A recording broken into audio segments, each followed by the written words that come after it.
J-4 avant la prochaine compétition, Jessica Greff touche aujourd'hui ses dernières barres de la semaine. Deux compétitions sont au programme ce week-end, le Grand Prix des Pyrénées et la demi-finale de France. À chaque fois, c'est la même histoire, interdiction d'entrer dans une salle de sport ou de poser ses fesses sur un vélo. Pendant 4 jours, c'est le repos total, une phase indispensable pour être au top le jour J. Pas la préférée de la colmarienne. On va vraiment rester au repos le plus possible, pour non seulement laisser le corps récupérer, parce qu'il a tellement été sollicité ces dernières semaines, ça va permettre aussi de se régénérer, de se poser, et pour avoir un résultat au final qui va, en fait on fait rien et on voit que tout se déchine. Donc c'est magique, un petit peu, mais c'est surtout le fait de se dire, il faut prendre cette phase en considération, et c'est très important de vraiment faire attention, d'être le plus stoïque, le plus calme, et en fait on est crevé, parce que tout retombe, toute cette pression, parce que l'entraînement, etc., c'est vraiment quotidien. 70% de la préparation, c'est l'alimentation. Un repas toutes les 2 heures en période de compétition. Tout est calculé, 120 grammes de poulet, une boisson protéinée et des vitamines après la séance de sport. 3 litres d'eau maximum par jour. Le jour J, seules quelques gorgées sont autorisées. Le truc, c'est d'assécher le muscle au maximum.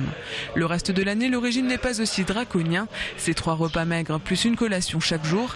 Un écart par semaine est autorisé. Jessica Greff a pourtant tiré un trait sur les grands repas de famille.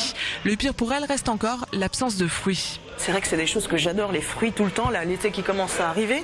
Donc j'ai déjà prévu pour après ma compétition mon panier avec plein de fruits, chacun a ses trucs. Bon, les fruits on pourra pas, pourquoi ? Parce que c'est bourré de sucre et d'eau, contrairement à ce qu'on pense. Alors le régime 5 légumes et 5 fruits par jour, c'est vrai que c'est très bien pour la santé en règle générale, mais avec la diététique et la compétition, c'est pas forcément quelque chose qu'on met en place. Donc c'est vrai que ça c'est quelque chose qui est difficile pour moi.